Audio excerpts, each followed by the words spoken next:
Alright. It is Saturday, October 24th, 2020 at 10:05 p.m. Alright guys, let's head into these headlines. This is not a moon landing, it's a murder Hornet operation.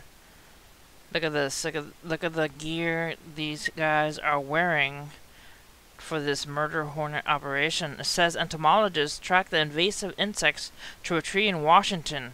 A tweet from the Washington State Department of Agriculture said it all got him. After an operation that looked like a cross between a lunar landing and a low-budget sci-fi flick, entomologists on Saturday eradicated the first murder hornet nest found in the United States. Garbed in bulky protective white suits from head to toe, meant to keep the insects' long stingers away from their skin and their venoms out of their eyes, they descended before dawn on a tree in Blaine. A few days earlier, entomologists had managed to trap several of the Asian giant hornets and affix tiny radio tracking devices to them with dental floss. One of the trio led the insect hunters right to the nest. While the fearsome bugs usually nest on the ground, dozens and dozens had made their home inside a cavity of a tree, and some property there had been cleared for a new home. And you see them there wrapping the tree and heading in to grab them. It says the goal was to capture as many of them as possible, so under the cover of darkness with red lamps, their only light, the moon-suited crew wrapped the trunk in plastic. Then they ambushed the hornets very carefully, vacuumed them out of the tree, and put them into a plastic cylinder that the state officials probably showed off on social media. Alright guys, so that whole mission just to get hornets out. But they're not just any hornets, they're murder hornets. They basically decapitate bees, and we can't have that because bees pollinate and do a lot of great things for our farming industry. So it's good that they managed to get the murder hornet nest. Alright guys, next. The Gales Creek Fault is a new dangerous earthquake threat for Portland, Oregon, and there may be many more underground. A fault near Portland, Oregon has the capacity to cause strong shaking in the region and has done so recently as 1,000 years. New research in the Gales Creek Fault, which lies 22 miles or 35 kilometers west of Portland, reveals that the earthquakes of the fault are ruptured to the surface 3 times in the last 9,000 years. Today, the fault is capable of producing an earthquake up to a magnitude 7.1 to 7.4. which could create a very strong shaking and damage property and potentially threaten the lives of Portland metro region.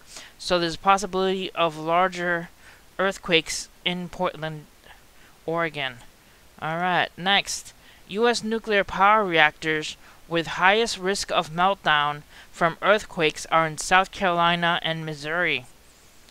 The U.S. nuclear power reactors facing the highest risk of a meltdown from earthquakes are not in tremor-prone California, but states including South Carolina and Missouri, an analysis of data published on Thursday said. The chances of earthquakes leading to meltdowns are small, but the results would be grave. A tsunami generated by a 2011 earthquake led to the meltdown of 3 reactors in the Fukushima Daiichi nuclear power station in Japan, causing radiation releases and mass evacuations. So that's something to keep an eye on when you live in the states of South Carolina and Missouri, that possibility is there. Alright, next. More than 55 shallow earthquakes hit near Kilauea volcano, possibly triggered by magmatic processes on the Big Island of Hawaii. Says here, a swarm of small shallow earthquakes has been occurring today in an area of 2-3 miles northwest of the summit caldera near Highway 11. So far, almost 60 quakes of magnitude between 1.7 and 3.0 have been recorded by the USGS at shallow depths mostly of 0.8 to 3.9 or 0.5 to 2.4 miles in depth. And here they show a swarm near the volcano.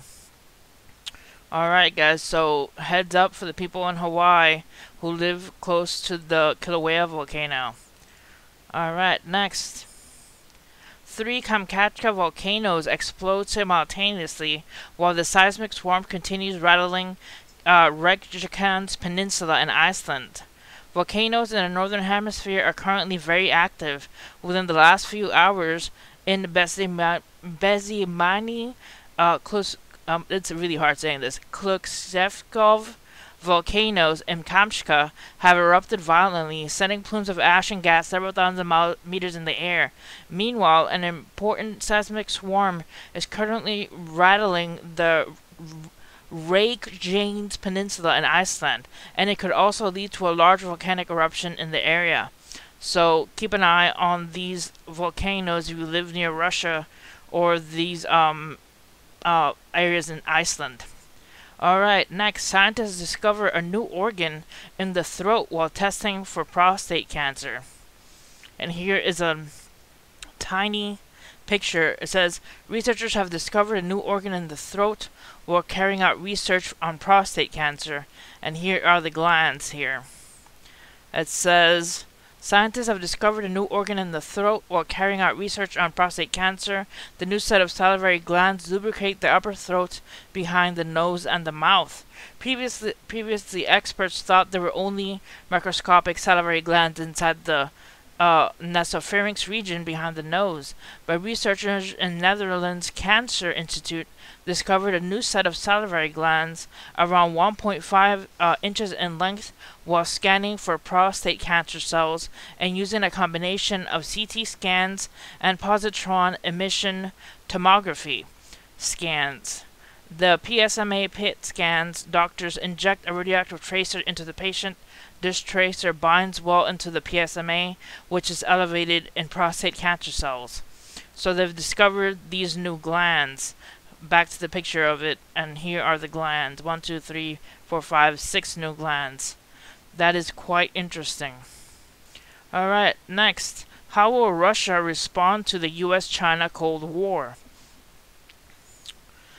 On the most basic level, the interests of Putin's Russia are more aligned with those of China than those of the United States, and the prospect of a deeper and more enduring U.S.-China confrontation will enhance the importance of the Entente in both Beijing and Moscow.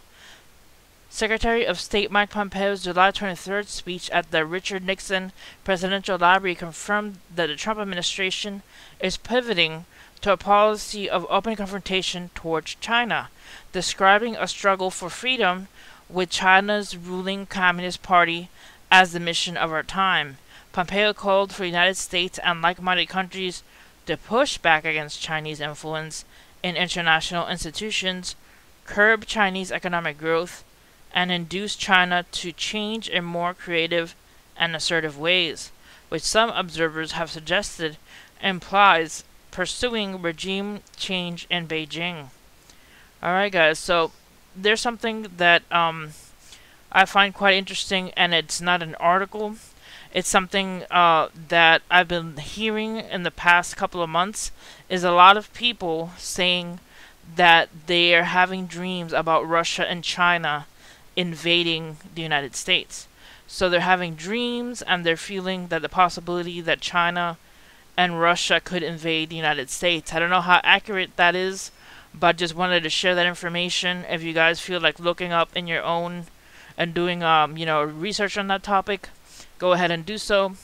But just wanted to share. Alright guys, that's it for this video. Hit like and subscribe for more news, and see you guys next time. God bless.